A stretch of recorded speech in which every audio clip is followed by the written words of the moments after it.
Saat di debat, Bapak bertanya soal bagaimana perasaan Pak Prabowo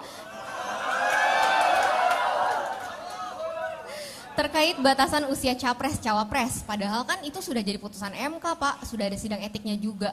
Kenapa sih Bapak masih nanyain itu? Kenapa nggak move on aja gitu, Pak?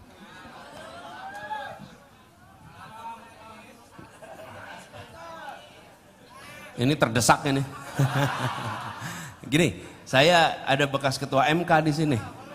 Boleh ya, saya minta ketua MK aja jawab ya. Boleh ya. Pak Zul, di sini Pak Zul. Ayo ke Pak Zul, Pak Hamdan, Pak Hamdan. Pak Hamdan. Sini.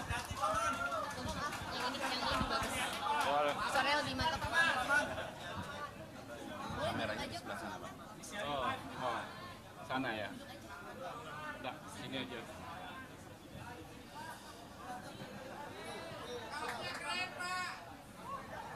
Jadi, apa tadi? Kenapa Pak Prabowo atau Pak Anies masih menanyakan? Kenapa soal itu? Iya.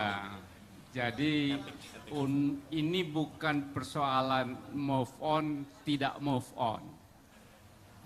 Tapi ini adalah persoalan bangsa dan persoalan negara. Kita itu tahun 2001 ada TAP MPR. TAP MPR 2001 itu mengenai etika berbangsa dan bernegara. Seluruh pejabat negara, seluruh warga negara, sampai kapanpun itu harus memiliki, mengembangkan, dan menghormati etika. Jadi, etika itu kan menyangkut baik dan buruk, budaya malu. Kalau tidak punya etika, dia tidak punya malu.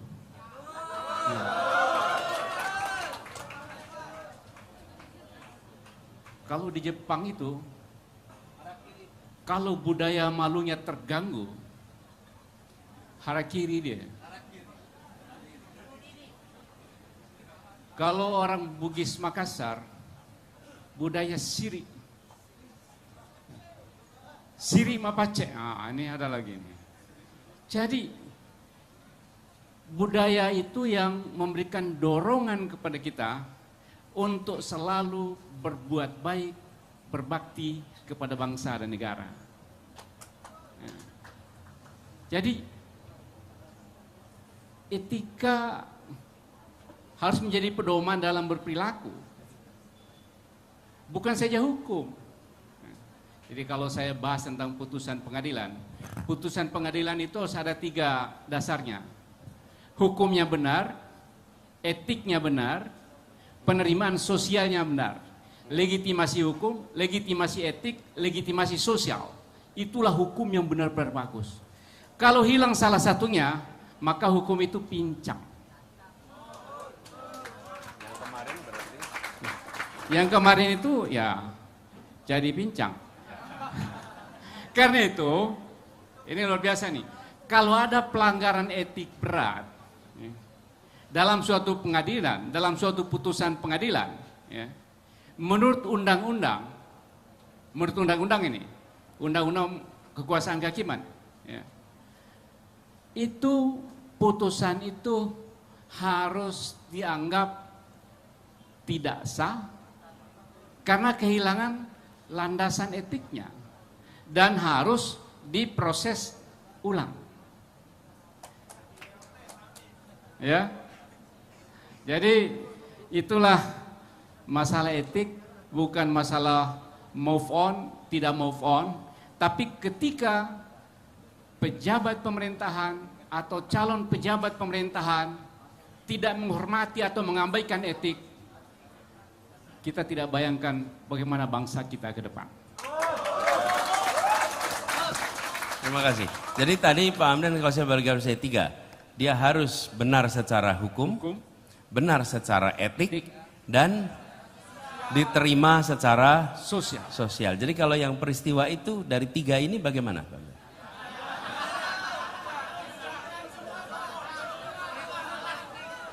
Hanya hukumnya saja, hukumnya sah putusannya, tidak bisa diganggu-gugat. Tapi karena etiknya tidak terpenuhi, penolakan sosial terjadi hanya satu. Jadi bayangkan kalau ada 3 kakinya, tinggal 1, kepotong 2, runtuhlah negara hukum. Ini runtuh negara hukum.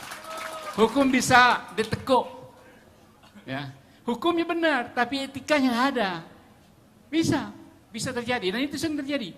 Hukumnya benar, etikanya tidak ada, itu runtuh negara hukum. Jadi hukum itu bukan saja yang tertulis, bukan saja kata-kata, tapi ada yang lebih dasar, yang lebih dalam dari situ, yaitu etik. Karena etik yang membuat hukum itu memiliki kekuatan. Tanpa etik, hukum itu bisa lumpuh. Siap. Ini yang ngomong mantan ketua MK nih, ya. Bukan ya soheh ya. Soheh. Dan sekarang bawa Pak Hamdan, ini Prof Hamdan, ini tulisannya ini negara hukum bukan negara kekuasaan. Mungkin balik Ban, biar saya bisa lihat Pak Hamdan. Biar saya bisa lihat. Nah, tuh. Ya.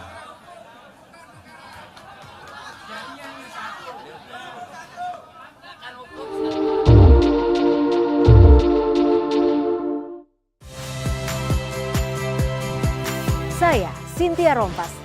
Saksikan program-program Kompas TV melalui siaran digital, pay TV, dan media streaming lainnya. Kompas TV, independen, terpercaya.